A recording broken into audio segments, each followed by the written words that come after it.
Good evening. I'm Nikki Haley, and it's great to be back at the Republican National Convention. I'll start with a little story. It's about an American ambassador to the United Nations, and it's about a speech she gave to this convention.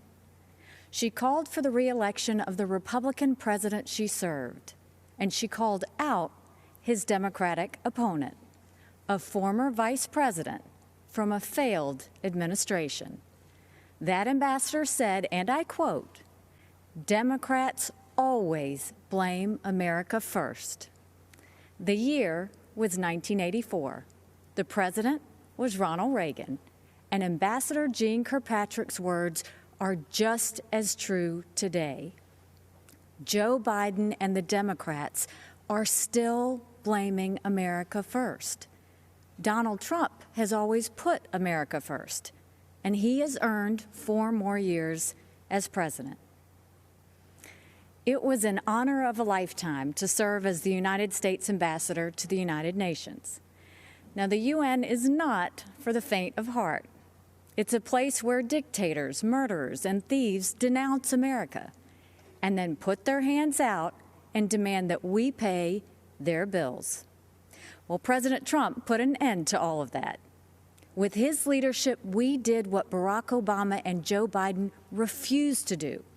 We stood up for America, and we stood against our enemies. Obama and Biden let North Korea threaten America.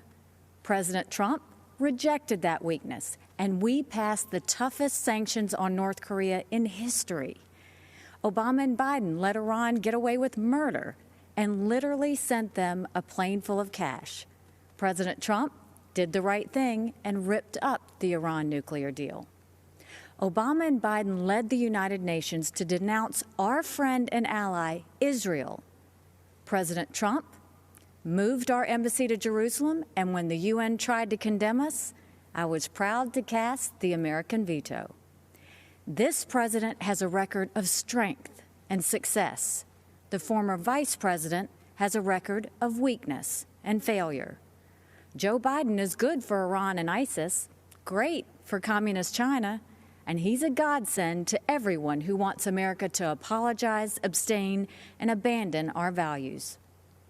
Donald Trump takes a different approach. He's tough on China, and he took on ISIS and won, and he tells the world what it needs to hear. At home, the president is the clear choice on jobs and the economy. He's moved America forward, while Joe Biden has held America back. When Joe was VP, I was governor of the great state of South Carolina. We had a pretty good run. Manufacturers of all kinds flocked to our state from overseas, creating tens of thousands of American jobs.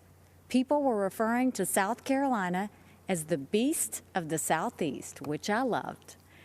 Everything we did happened in spite of Joe Biden and his old boss. We cut taxes, they raised them. We slashed red tape, they piled on more mandates. And when we brought in good-paying jobs, Biden and Obama sued us. I fought back, and they gave up. A Biden-Harris administration would be much, much worse. Last time, Joe's boss was Obama. This time, it would be Pelosi, Sanders, and the squad.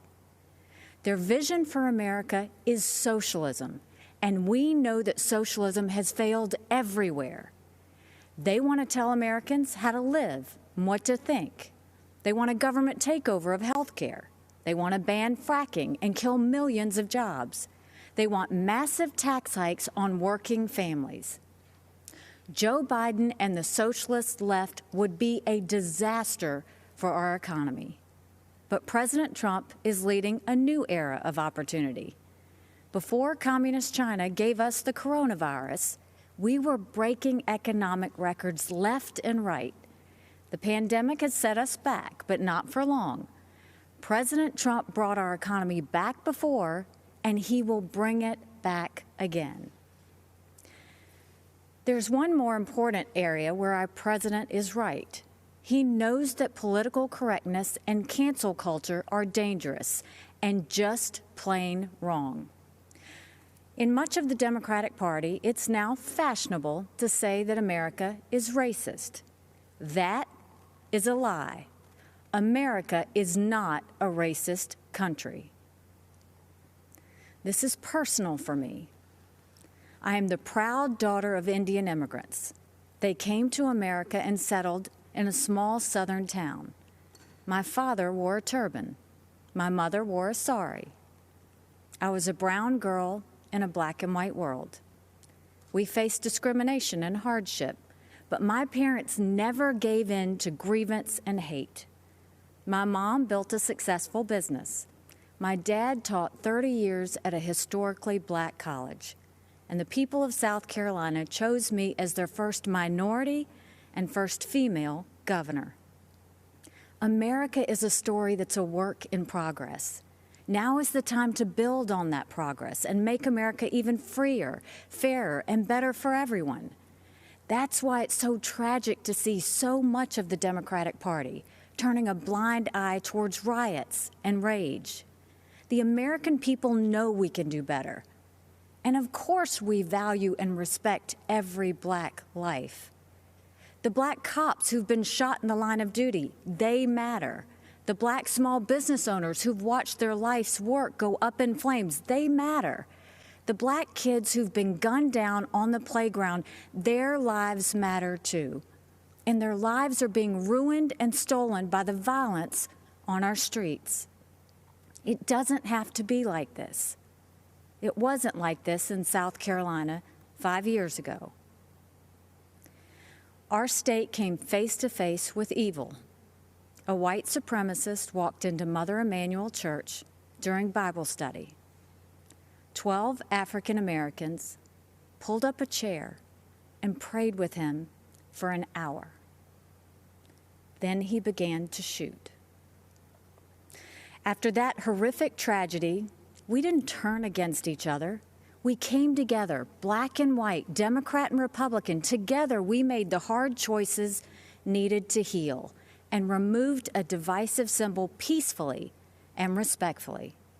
What happened then should give us hope now.